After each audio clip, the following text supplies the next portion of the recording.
Alright,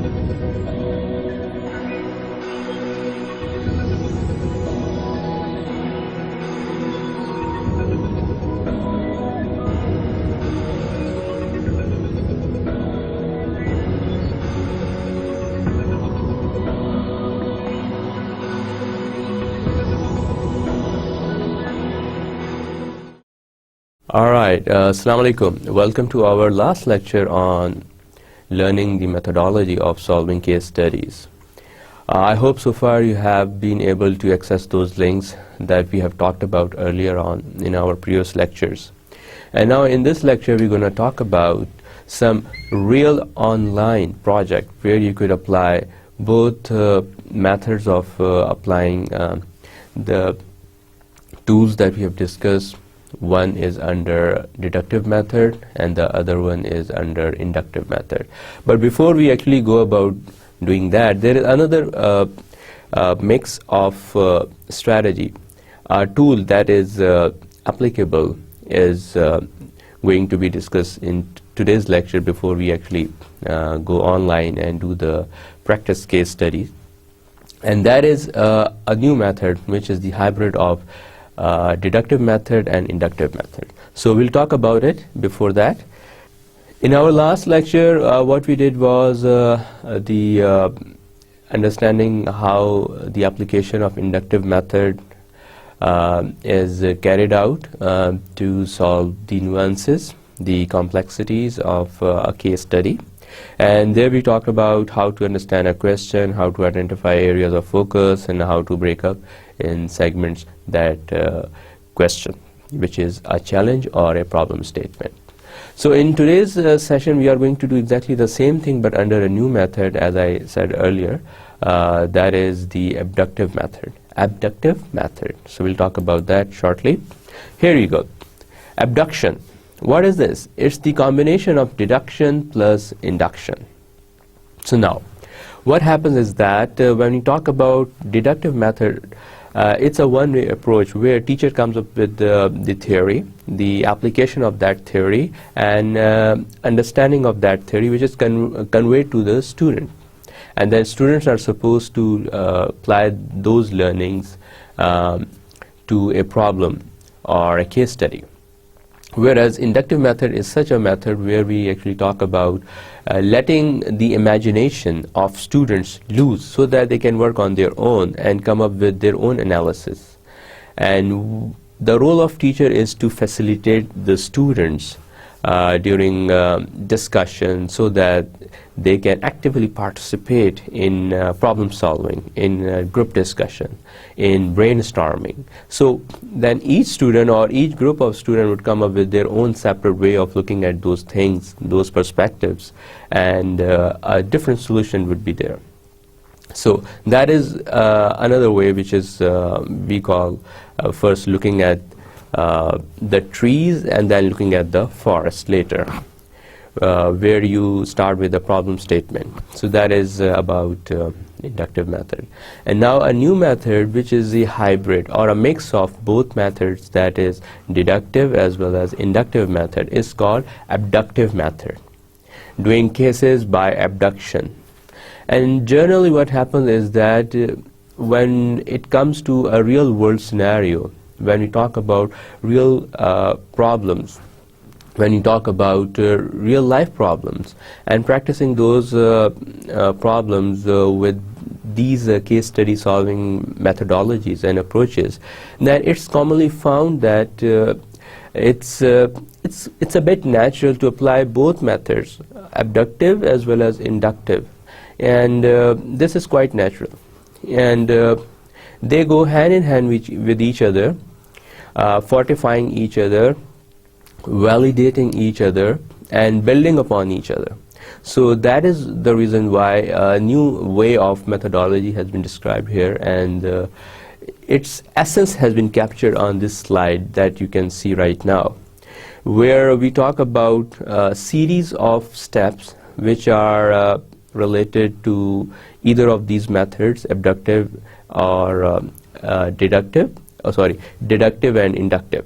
So the first step that you have to look into is state the problem. And the second step that you have to look into is develop a framework for analysis. And the third step is identify key issues. Fourth one is perform analysis. Fifth one is draw conclusions. And the sixth one is make recommendations. So now it's the hybrid approach that is taking into account the dynamics of both methods. State the problem.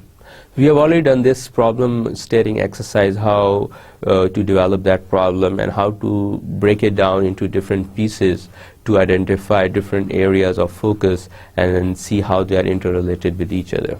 And then develop a framework for analysis.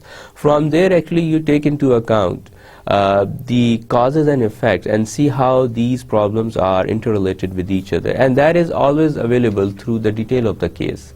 And the annexure part of it, which is the after the end of the case, there are some additional documents attached. That is called the annexure part of it. Over there, you can find relevant information, which really would help you in identifying how these factors, cause and effects, are interrelated, and how that framework of analysis can be evolved from there. Framework of analysis talk to you about your parameter within which, the boundary within which you have to carry out your analysis in terms of the external forces, in terms of internal forces, in terms of the constraints given in the case, and so on. And then identify key issues. So once you have developed that level playing field, then you would do what?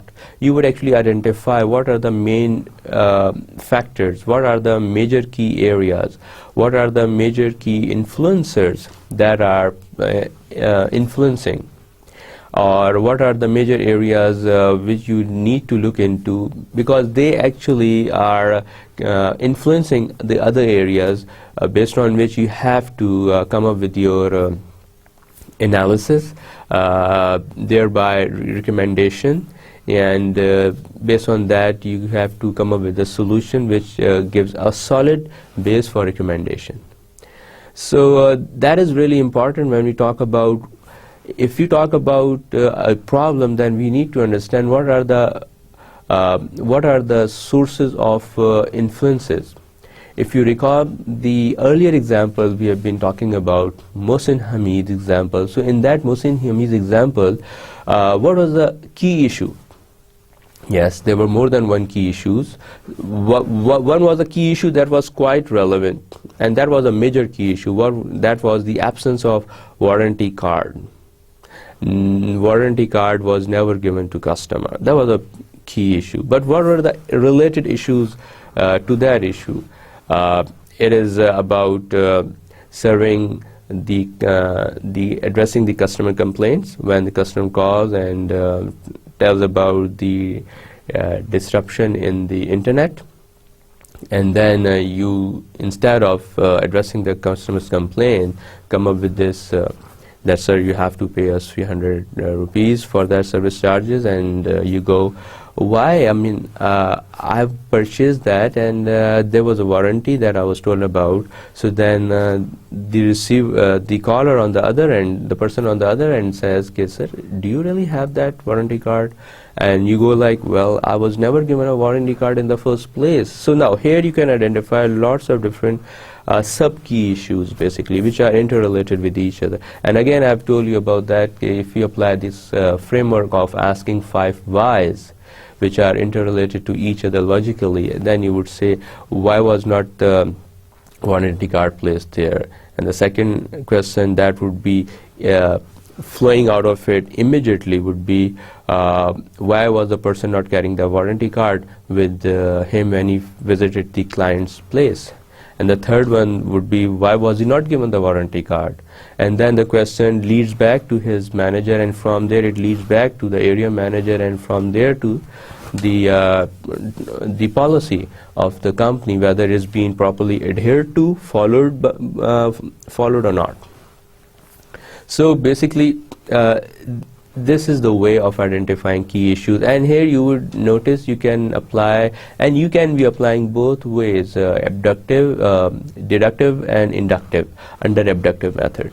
And then about perform analysis, and here you would identify cause and effects in terms of how they are related to each other and how they are impacting each other, because there are certain causes which are easily identifiable and others are not. And that's the beauty of cases, because it encourages students to go deeper than just merely scratching the surface.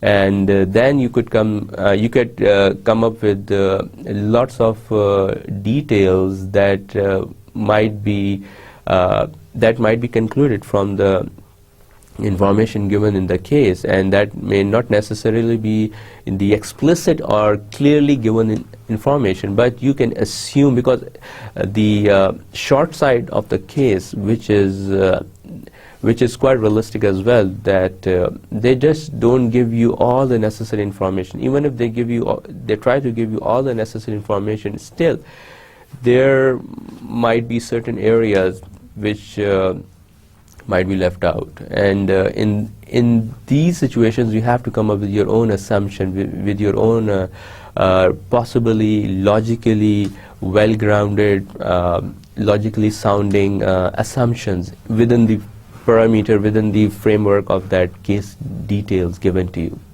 So based on that, you do the analysis, perform analysis, and you would see how cause and effect factors are related to each other, how they are impacting each other, and from there you would come to know how this case can be addressed. And when we do the analysis, we also come up with different scenarios, basically. Okay, this is one case, this is another case, this is the third one case, fourth and fifth, and so on, as the case may be. Why? Because when we talk about problem-solving approach, then you look at problem from all different angles. So they all become different scenarios, basically. So that's how you carry out your analysis, and from there you would come to know how they are interrelated with each other. So in the case of Mohsen Hamid, we'll come to know it's just not about the issue of warranty policy, but it's also about adherence with the corporate practices, with the corporate policies which are not duly followed, and how you can come up with a proper following of those policies is the main underlying part of a solution. Because when you talk about addressing the customer grievances, you would also talk about these should not recur or happen again in the future. So for that, you need to come up with a sound practice, a sound policy, where at every step of the way, those corporate policies are duly followed. So in that case, the warranty cards and customer should be informed in advance should there be any change in policy, and so on. So these kind of aspects would relate to performance of analysis. And then comes draw conclusions. From performance of analysis, then you would come to know how things are, how those forces are actually impacting the problem. And you can then gauge the intensity or the significance of how these factors are impacting the problem. Why? When I say how, you want to actually narrow down to the grassroots of the problem, because once you identify and address those problem issues, and you have to get down there either by inductive method or deductive method, but you have to get down to the root cause of the problem. Some cases provide you with that sort of analysis where you can get down to the problem quite easily, and other cases would involve you in such a situation where you have to go by both deductive and inductive side by side, so that you can expose and surface that problem realistically, so that you know that is the main root cause of the problem.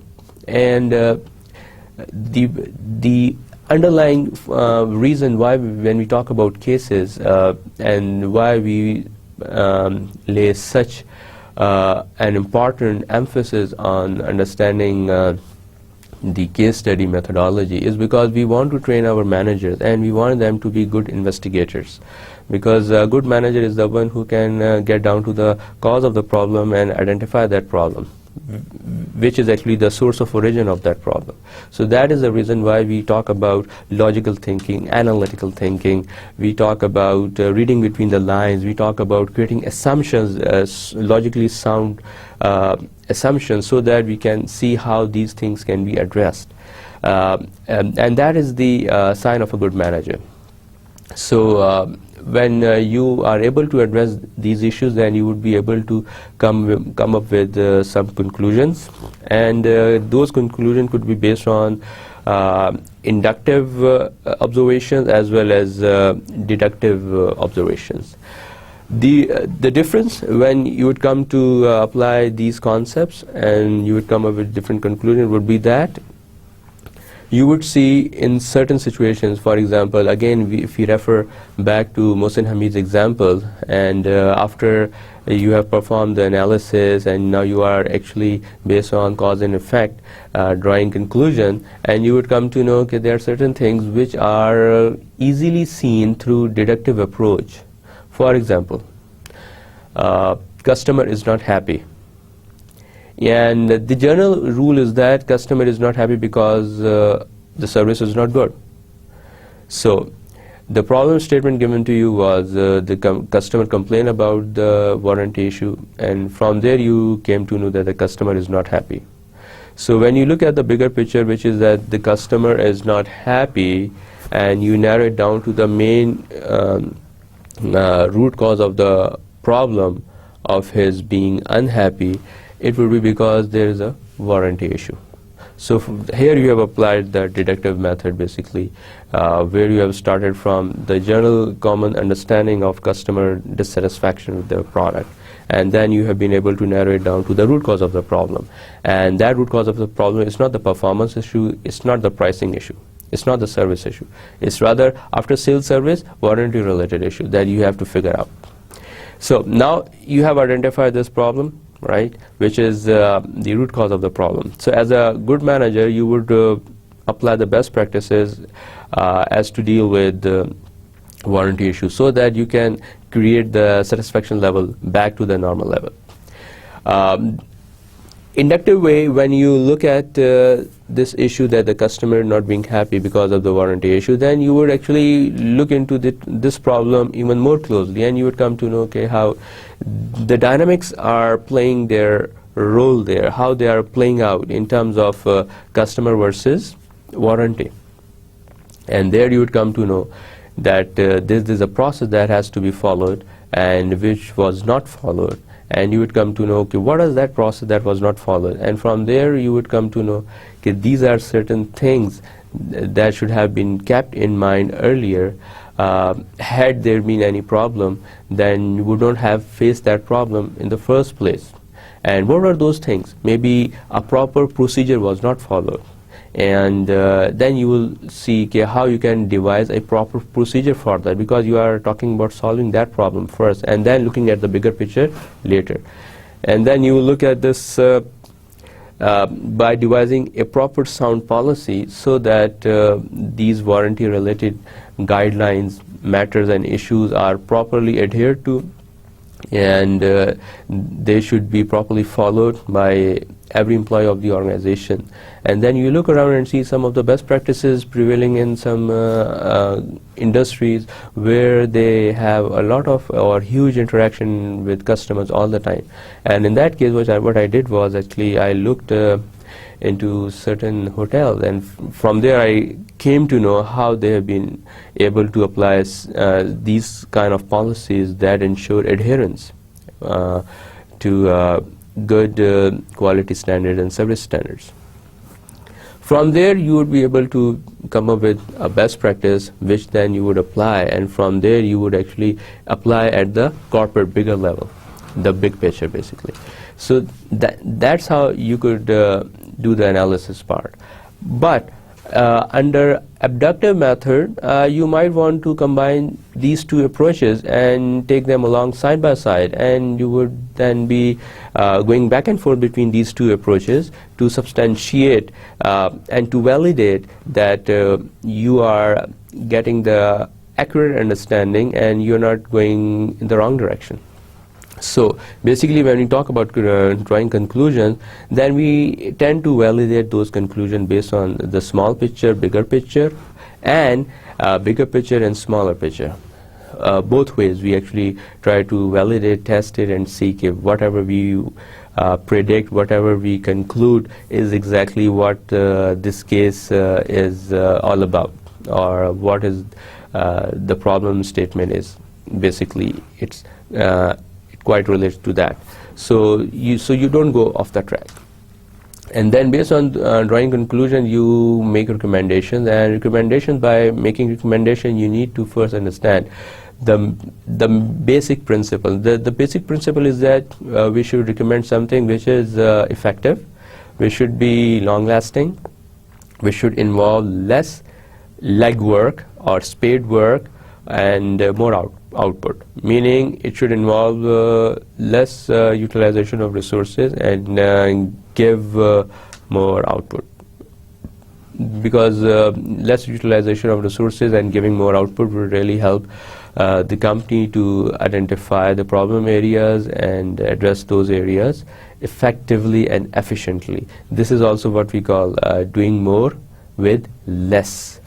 Do more with less, meaning that you give more output with less input, because you use those inputs quite efficiently. Effectively, meaning you achieve the desired result, whereas efficiently means that you achieve the desired result with the minimum wastage of resources. So when it comes to choosing between efficient versus efficiency, being more effective versus being more efficient, you would always go for being more efficient, because that involves the smart way of using your resources to achieve the desired result, which is doing more with less. This is the recommendations part, where you actually come up with different sets of recommendations. In the case of Mohsin Hamid, you would recommend, you would go with the triple R concept, where you talk about first regret, you would apologize, meaning, then you would give the reason, meaning you would explain the reason to the customer, and the third thing is you would reward the customer. The other scenario might be you would come up with a learn principle framework that you have been able to adapt from hotel industry, where they say L stands for learning about the problem, E stands for empathizing about the problem, that how would you feel if you were in the shoes of a customer. So that's how we call it. Okay, how would you feel if this had happened to you? So empathizing, meaning feeling it the way that the customer has experienced. Then you would be able to understand what customer is saying. That's what we that is what we call empathy, empathizing. And then is apologizing. By feeling how customer is feeling, then you would tender apology, and then you would react, because now you have to, based on that apology, now you have to make amends. You have to address the customer's concerns, grievances.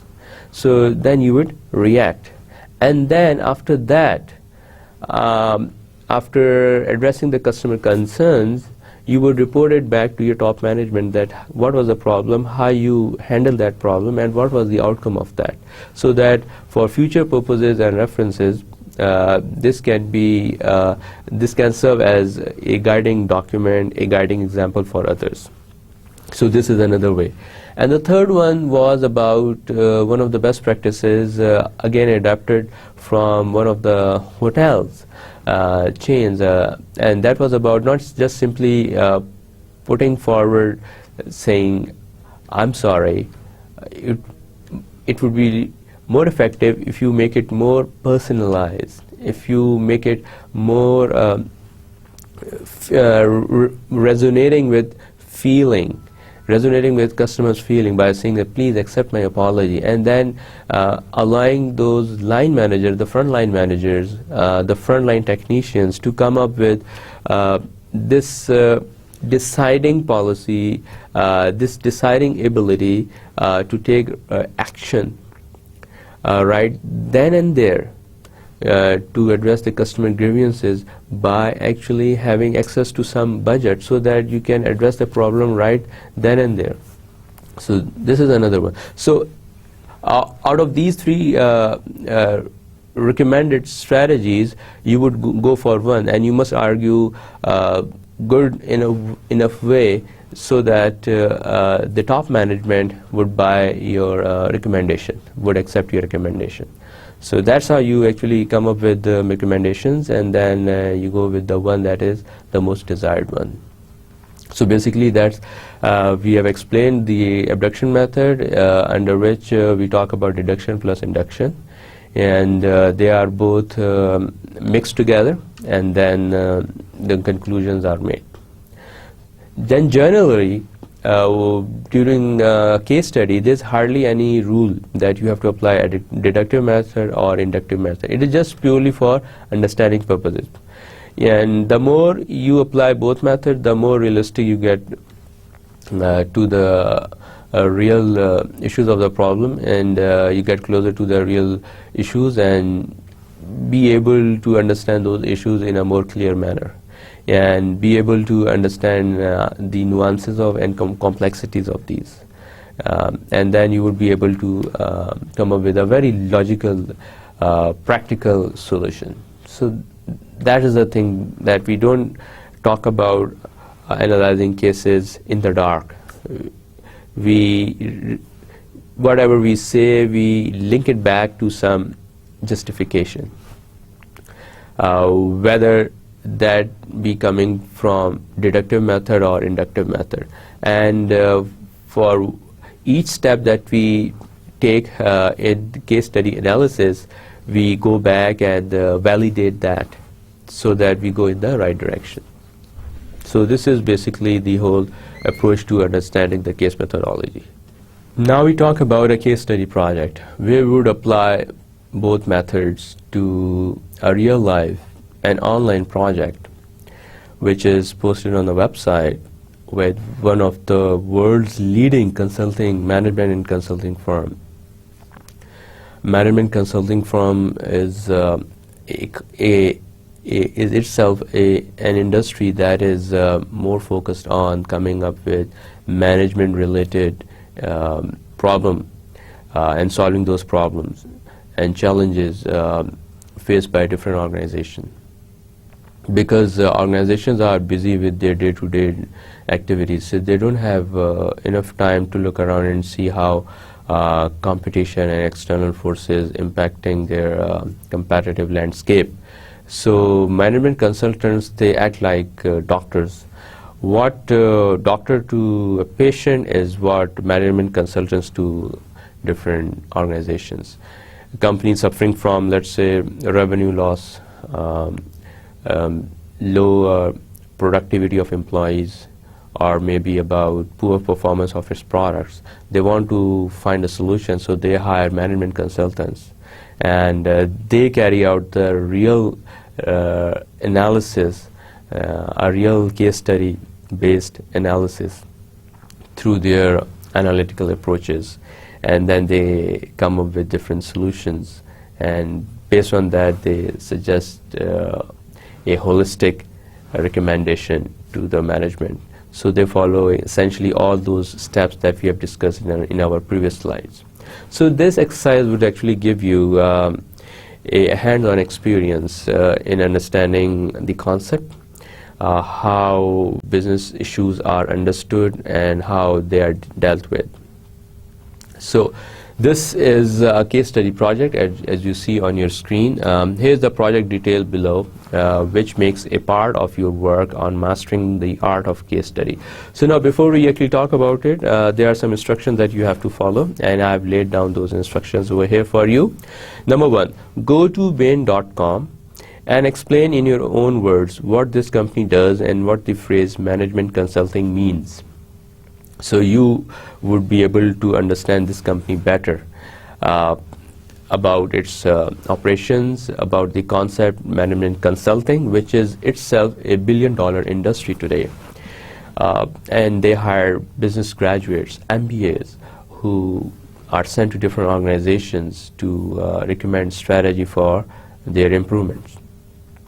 Number two, look up the phrase case interviews on Google and explain in your own words why and for whom case interviews are offered. So understand the concept of case interview. Case interview is a concept that is based entirely on case study methodology, and students are tested through case interviews during a case study session, and they are asked a series of different questions based on a case study provided to them. And they come up with their analyses, they come up with their analytical framework based on which they recommend a solid strategy for a company. And the third thing is about case study project, is that you go to this link given here, which is actually an access to an online case study that is for you to practice on, and answer all the questions by giving your reasoning as well. We'll do that. As a management consultant, your task is to help this client with regard to making operations, marketing, and new product decisions. So your answers should reflect comprehensive understanding. You can research any specific word or concept on Google wherever necessary. So no page limit. So for that, basically, when you go to that website and over there you go through different questions, you must understand the meaning of the question, and then before you answer the question, you must understand each answer choices given, and then we'll move on. All right, so we are here on online case study project, which you can see on the screen. It's practice case 2. And its name is Office Vending Services. What I will do, I'll walk you through a couple of questions and help you understand how to answer those questions. And you will take lead from there and do the rest on your own. And that's the main purpose of this session, which is our last session, so that you can do practice on your own whenever you feel comfortable. And the idea that you have to remember is the more practice that you do, the better you would understand this concept, and the more closer you get to this challenge of case study, and you would be able to deal with it in a very realistic manner, which is the hallmark of any business graduate, because we don't have any other skill except to master the understanding of different real-life business issues, challenges, and problems, and that's why we are called the master of business administration. So with that background, and we'll start this now. As I read the lines on the screen, thank you for taking the time to work through this practice case. They are actually thanking you in advance. We hope you find it useful in your preparation. Basically, this case is for those who want to join this company, and since this company is a management consulting company which applies business case study methodology to a real-life business-related problems. So they assess the newcomers, the prospective employees, on the basis of case study methodology. And this process is called case interviews, where a case study is given, and then students are the prospective business employees, the management consultants, are asked different questions to assess their analytical ability. Keep in mind that this practice case is a bit longer and asks more questions than a typical case. However, we want you to see the various types of questions that may be asked of you in a real case interview. While the analytics section should ultimately generate correct numerical answers, the conclusions that you draw are neither right or wrong. So from there we come to know there isn't any sure, short, clear-cut way of saying this should be the absolute correct strategy. It's more tilted towards inductive way of approaching different problems and issues, where each one of you would assess the problem in their own way of assessing. The solutions that we provide are simply one possible recommendation. So here we talk about the recommendation part based on the solution that you select from the given answer choices. Feel free to give us feedback if you think there are ways we could make this interactive case even more useful for you at recruiting@bain.com. So there's always room for improvement, and they look for your feedback to make this experience even more worthwhile. Before we start this case, remember one thing I would like to focus on, that is on the fourth line, which is while the analytics section should ultimately generate correct numerical answers, the conclusion that you draw are neither right or wrong.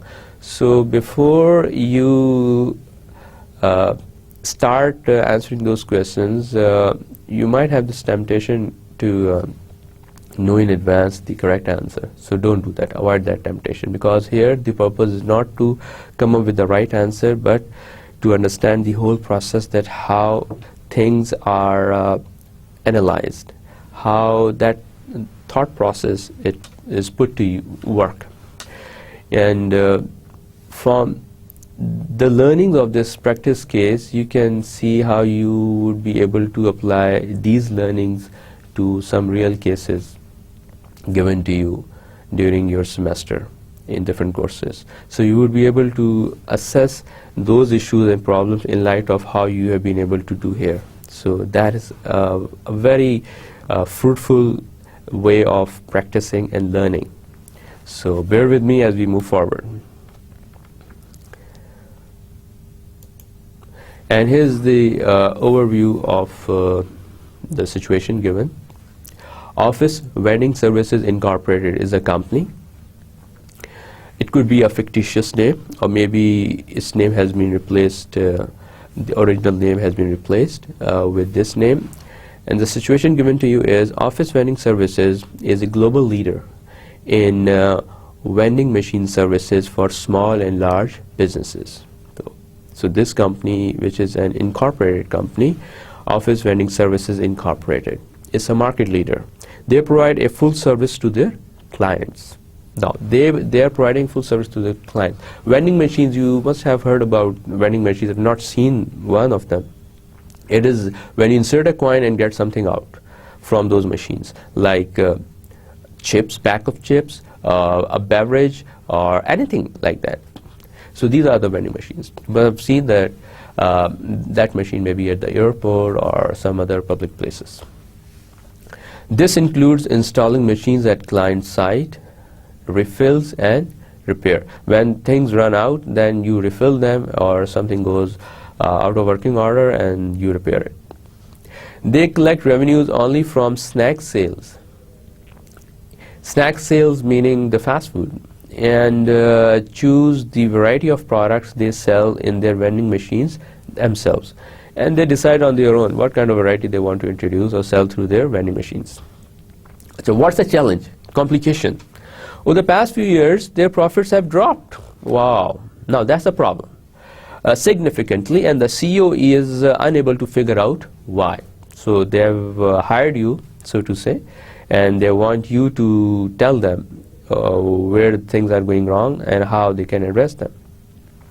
The CEO asked Bain to identify the root causes of the problem and propose actionable solutions. Again, root causes, you're going down to the root cause of the problem, be it the deductive way or the inductive way or both abductive ways. You have to actually come up with how to analyze this issue. Now, the question number 1. You would start to tackle this problem by looking at which factors? Now, the first question asks you, how are you going to start looking at this? The first choice given is industry trends, then the 5-year market value evolution, fixed and variable costs, revenues and costs, and competitors' action. And mind you, don't think that only one could be the right answer, but the answer that is considered to be the right answer is the one that is more logically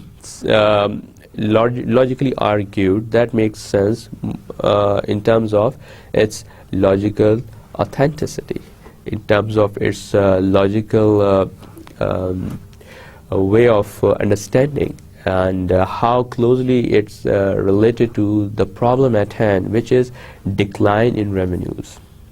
So if we go with, let's say, and don't get fixated on the correct answer, it's about the understanding of the thought process that has gone through it.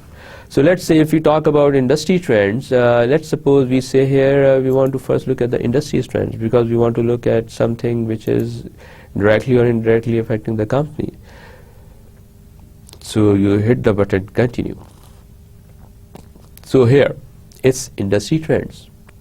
Why? Now, if you relate it back to deductive approach where we look at the bigger picture first and the smaller picture later, so the decline in profits might be because of your own mistakes or because of something that is outside your control, your market, economy, your competitors, your target market, or the market in general, nature of economy, and the kind of economic performance or economic health in that particular country and so on, or that region maybe.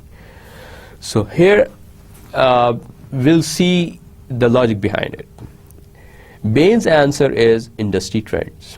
If you have chosen some other answer, don't get discouraged. It might be correct as well, but you have to understand the logic that goes into it. So if it's industry trends, then what's the logic behind it? Using an external internal framework will help us determine whether our client's profitability problem is industry-wide or unique to them. So here you are trying to identify the problem that this company is facing is just only limited to them, or it's the problem that the whole industry is facing. If it's internal, we'll look at our client's revenues and costs to isolate the problem. Here again, separating and isolating the cause and effect. And here you are applying the inductive method. Earlier, looking at the bigger picture was the deductive method, and here inductive method. So both are going side by side. If it's external, we'll need to investigate the cause of the industry decline, which might be because of consumer trends, substitutes. Maybe there's some new substitute product and people have stopped using that product for that better alternative available to them, which is a new product and more much better product. That is called a substitute product. For example, the snacks, if you talk about the beverages, they have been replaced by energy drinks.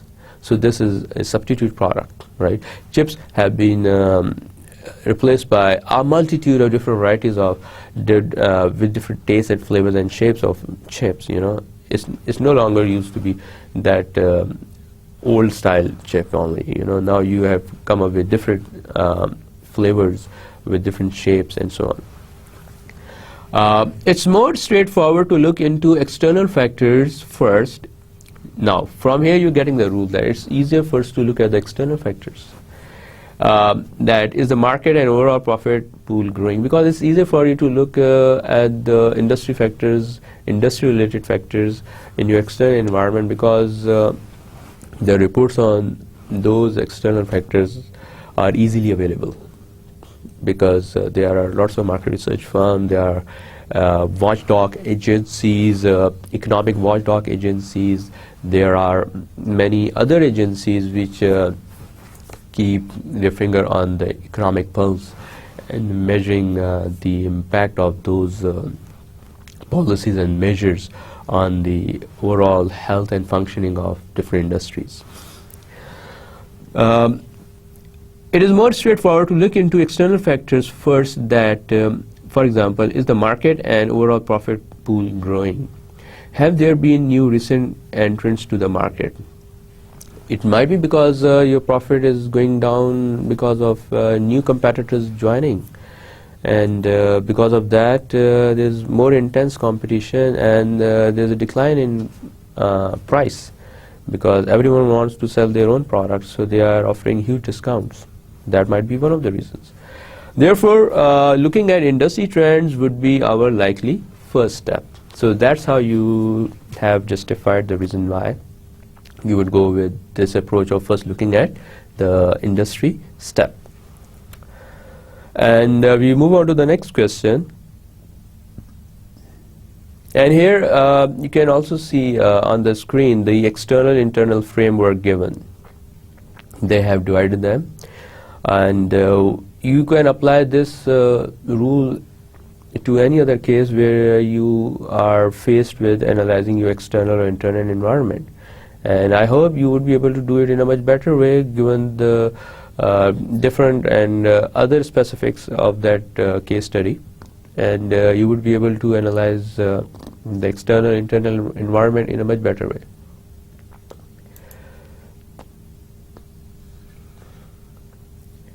Now, the second question asks you to identify if the declining profitability is an internal issue of our client or if it's an industry trend. John, the partner on your case, asked you to contact our information department called Bain IS Information Services. Now, your partner at Bain Company, who's serving as a consultant to this Office Vending Machines Incorporated, you've got a partner over there, John, who has asked you to contact their information services, who has asked you to contact your own information services, which is Bain Information Services, to identify if the declining profitability, जो profit उनका decline हो रहा है उसकी आपकी client की company का, क्या वो is an internal issue of our client or if it is an industry trend. तो ये क्या है, क्या वो उसका internal issue है या industry trend है? They propose several reports that might be of help. तो आपके जो internal जो department है information systems arm है बेन का, उसने आपको जो है different reports हैं उनकी तरफ refer किया. The client does not want to spend more than 3,000 for this analysis. And for that you would charge your client for that analysis because आपकी जितनी भी market analysis reports हैं वो free में थोड़ी आप client को देंगे. You would definitely charge. तो इसमें आप कितना charge कर रहे हैं? $3,000. Please select the report you want to purchase. अब आप कौन सी report purchase करेंगे? Industry report 1, industry report 2, consumer insights or analyst report. Again, these are the information given. Industry report में आपको क्या given है? Total market sales by origin last 5 years period. Industry report 2 में total market sales by player last 3 years period. Customer insights report में क्या है? Hire 5 temporary employees to conduct consumer interviews over the phone. Analyst report में क्या है? Detailed analysis of every player, past sales and profit evolution, last 10 years report. So आप इसमें से which one would you go for? Or obviously you would go for that one which includes holistically everything into it, right? If you go with this analyst report, we'll see what the right answer is and then we'll talk about its justification. And the right answer is analyst report. And here's the justification. Your objective is to identify the driver that really matters. आपने देखना what is the real cause behind that. You need to know about the market. Have total market sales and the overall profit pool gone up or down in recent years? So you have to look into that. Then you have to look into how have different competitors' profitability evolved over the past decade. Okay, how your competitors' profit has been transformed over the number of years before. Is everyone facing price pressure and or increased cost? क्या price pressure और जो increased cost के जो challenges हैं क्या वो सिर्फ limited only to you or they are also impacting your competitors? तो उसको देखने के लिए जो है आपको एक more holistic report चाहिए जो कि analyst report है. The analyst report includes all this information. So यहाँ से you can also get this takeaway, a key learning that whenever it comes to analysis, you would go for analyst reports. You would go onto Google and search for analyst reports on a particular industry and see what you can come up with. Now, question 3 here we talk about based on information purchased by information systems at Bain. Let's look at the market profit trend for snack sales from vending machines. अब यहाँ पे आपको graph given है basically, और these kind of things would be given in the extra part of a case study when it's given to you in a printed form. What would be your first conclusion based on this information? Write your answer here. तो questions में क्या basically let's look at the market profit trend for snack sales from vending machines. आपने देखना है market profit trend for snack sales. अच्छा जी, market profit trend for snack sales और market profit trend for snack sales ये क्या लिखा है नीचे? Profit margins have remained constant over time, which means जो profit margins है अगर वो 15% है, 10% है or whatever, they remain the same. 10% है throughout the year they remain the same, or 15% है they remain the same, or 5% है they remain the same. वो issue नहीं है. Issue क्या है? Again, you break down the problem into different segments. You have to look at the market profit trend for snack sales from vending machines. From vending machines में office vending services है, Vend International है, Candy and Pop Company है, and others हैं. ये क्या है? Vending machine snack sales profit pool evolution. ये different industries के जो वेंडिंग मशीन स्नैक सेल्स है उनका प्रॉफिट एवोल्यूशन है. ये आपकी कंपनी है ऑफिस वेंडिंग मशीन, और ये आपके कंपेटिटर्स हैं Vend international, candy and pop and others. और ये आपका जो है टोटल प्रॉफिट है बेसिकली फ्रॉम स्नैक सेल्स, और ये इस कंपनी का टोटल प्रॉफिट है from snack sale, and this is candy and pops total profit है from snack sale, and these are the other small competitor companies and they have their combined profit of this much from snack sales. And CAGR stands for compounded annual growth rate. ये net पे आप देखिए basically that talks about the evolution or the increase in your growth rate by eliminating the impact of inflation. क्योंकि inflation की वजह से जो है चीज़ें काफ़ी अनअलाइन हो जाती हैं, मिसअलाइनमेंट अकर्स, तो वो real picture is not given. So compounded annual growth rate eliminates the impact of inflation.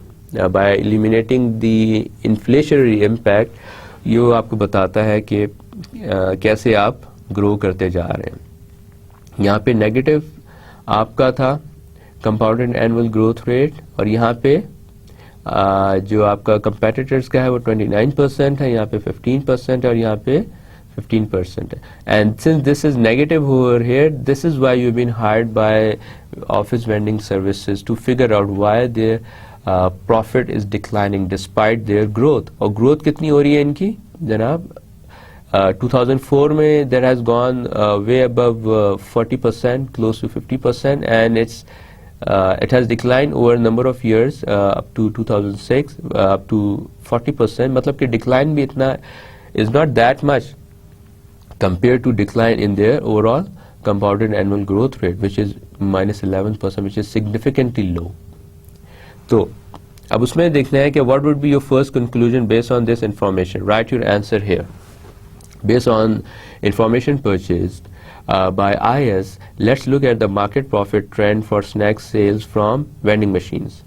तो अब आपने देखा यहाँ पे कि there's some problem that is pertinent to office vending machines only, because had that been an industry related problem, then these competitors revenues would also have been affected by those factors. Since that is not the case, so it means that there's some internal related issue. So we'll type in here internal related causes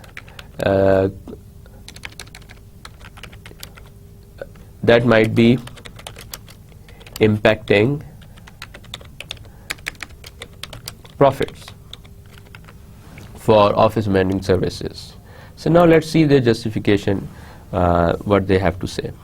Bain's answer किया, the profit trend of the vending machine sales is positive for the overall market.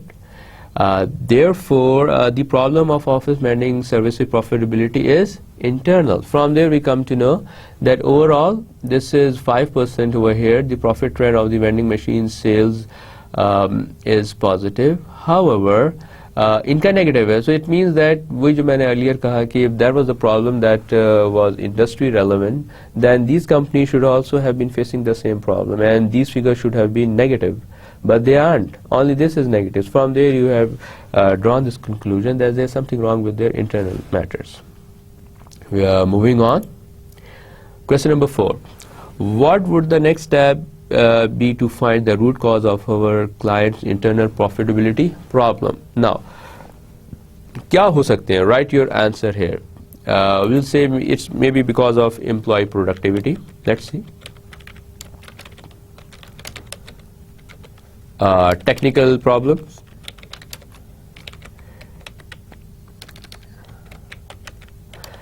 It also might be because of high cost of production.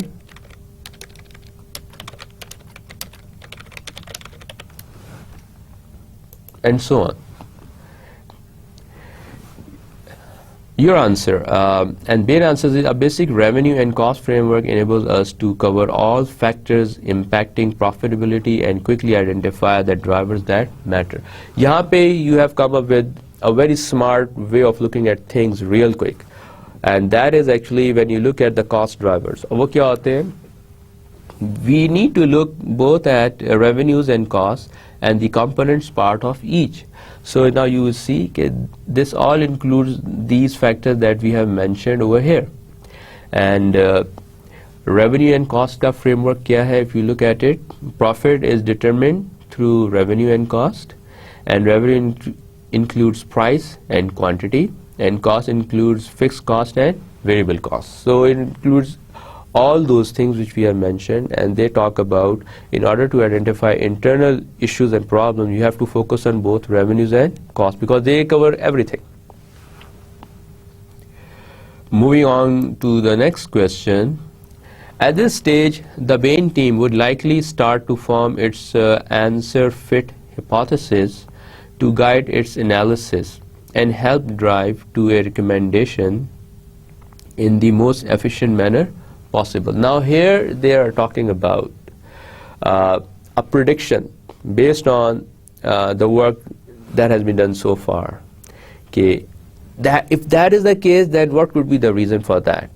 So this is what they call answer first hypothesis.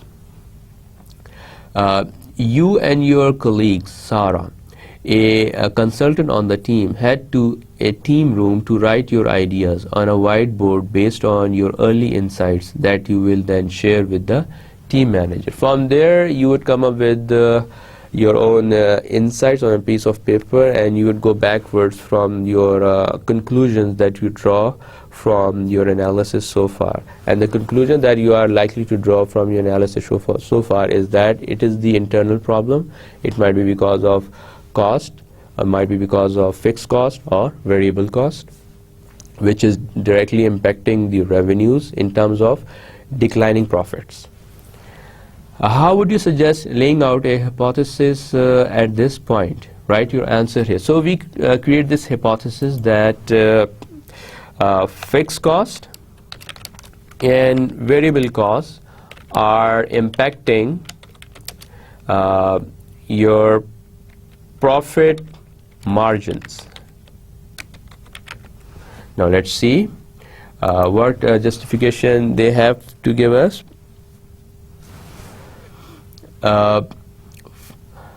A potential hypothesis at this point might be office vending services decline in profitability has been caused by internal factors due to stagnated revenue growth.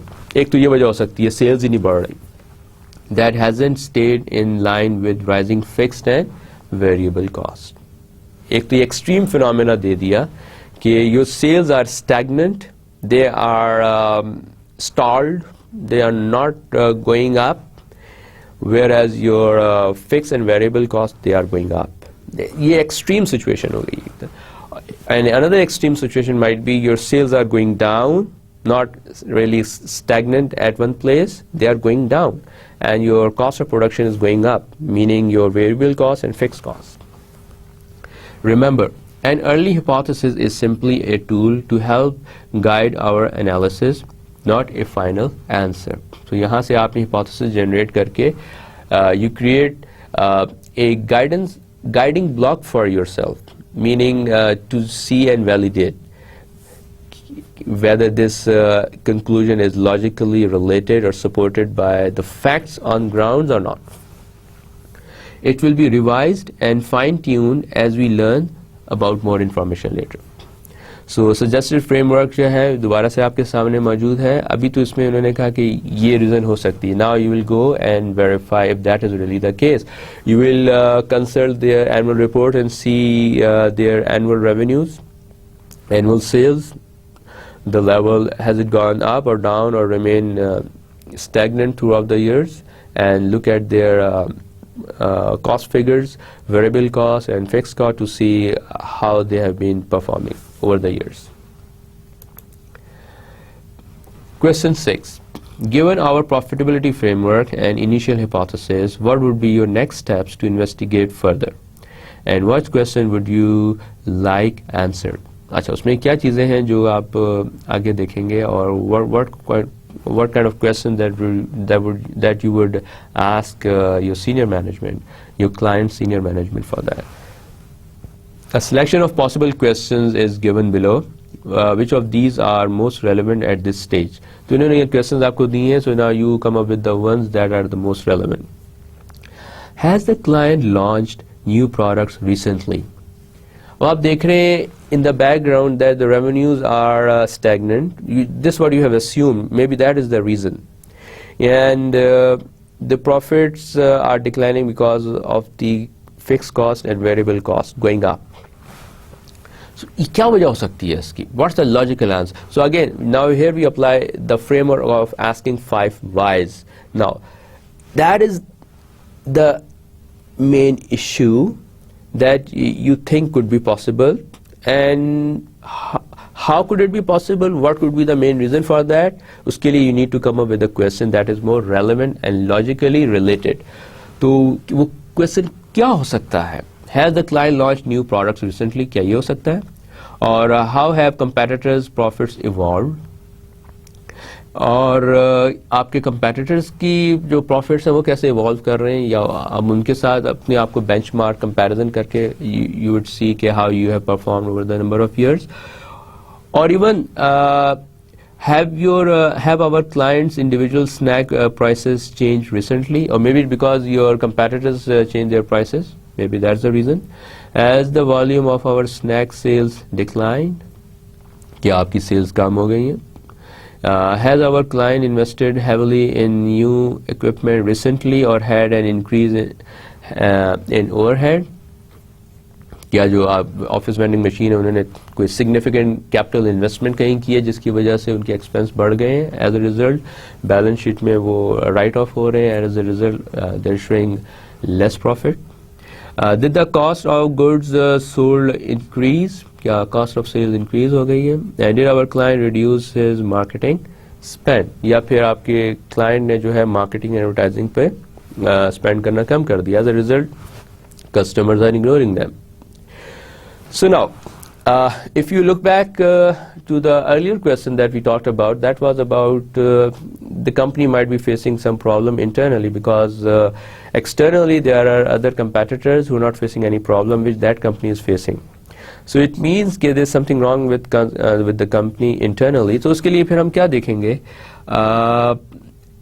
हम देखेंगे कि company का cell volume कम हो गया है.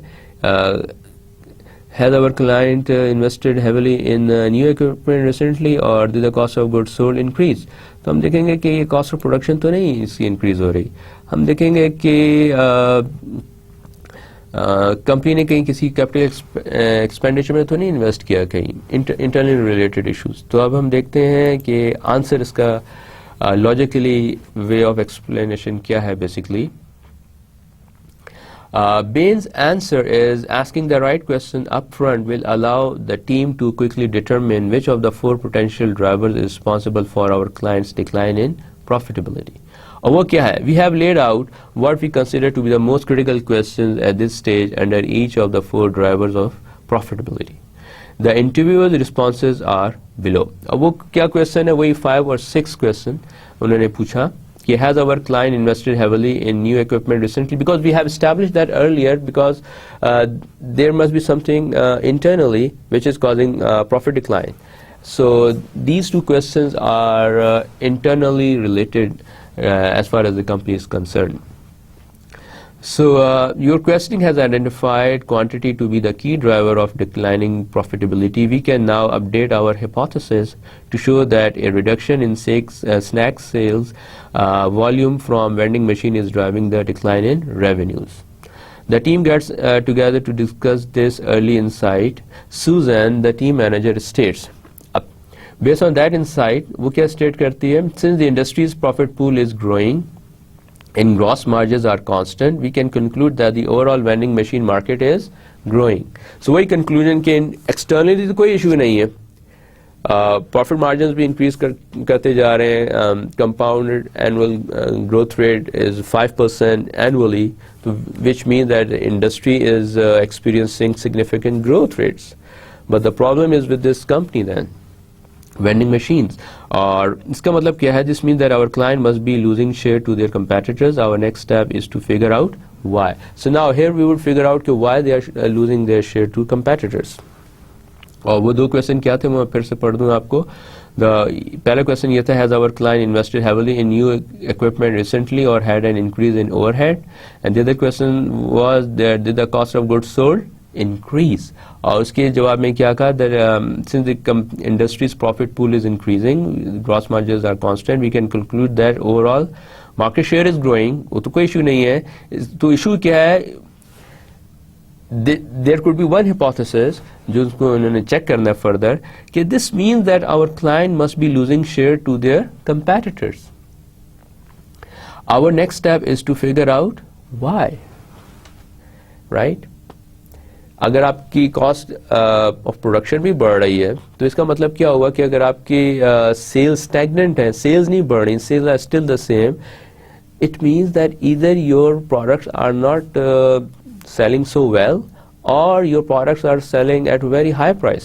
So it means that customers are not coming back to you. So you need to figure out why is that, and who is the main competitor you are losing against the most. So इस तरह के question जो आपने जो है वो answer करने हैं नेक्स्ट स्टेप में. और यहाँ पे आप देखें उन्होंने कैसे उसको एनालाइज किया है. It appears that decreasing snack sales are driving the decline in revenues.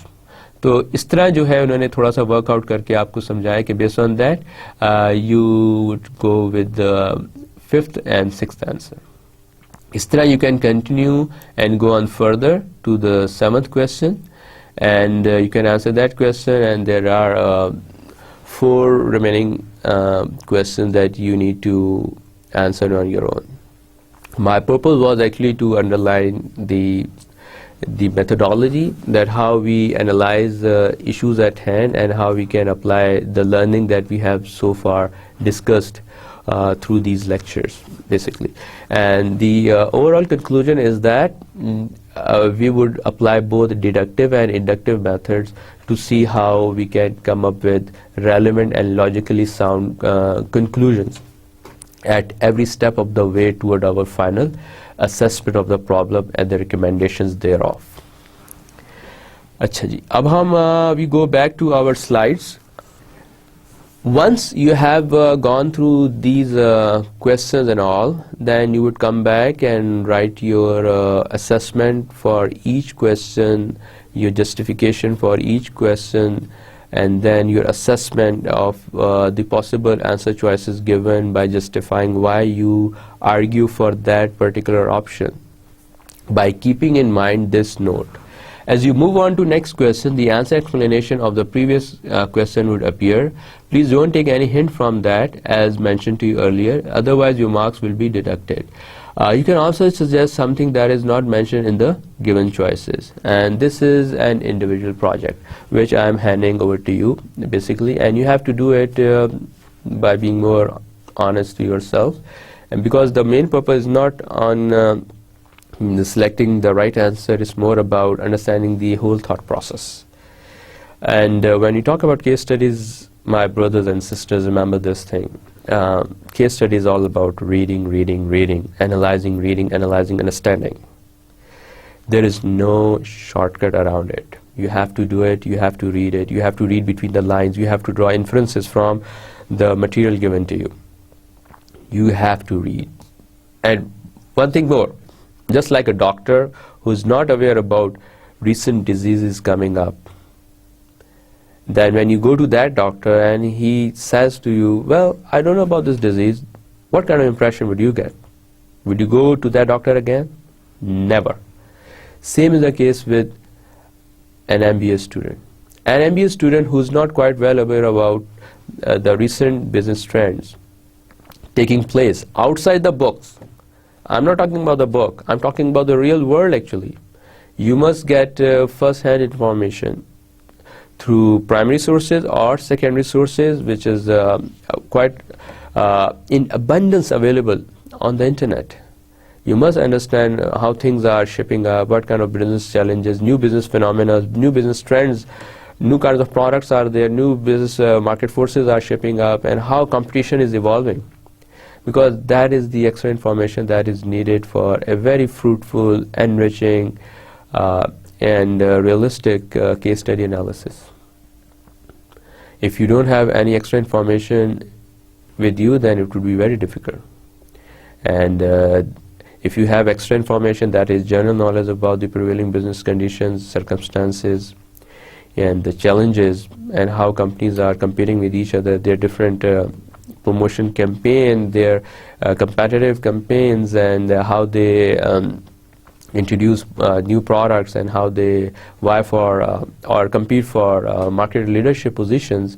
So you get to know a lot of stuff that would be so much enriching your thoughts while analyzing a case given to you.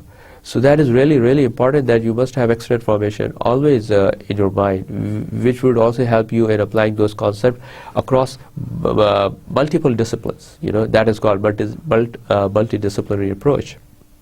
So keep this in your mind, that you must have extra reading, extra learning. You must consult business news on a daily basis, read a good business journal like Business Week for that matter, Harvard Business Review for that matter, Thunderbird Global Business Review for that matter. That will really help you with increasing your knowledge about business world, and that actually translates into your analysis part basically.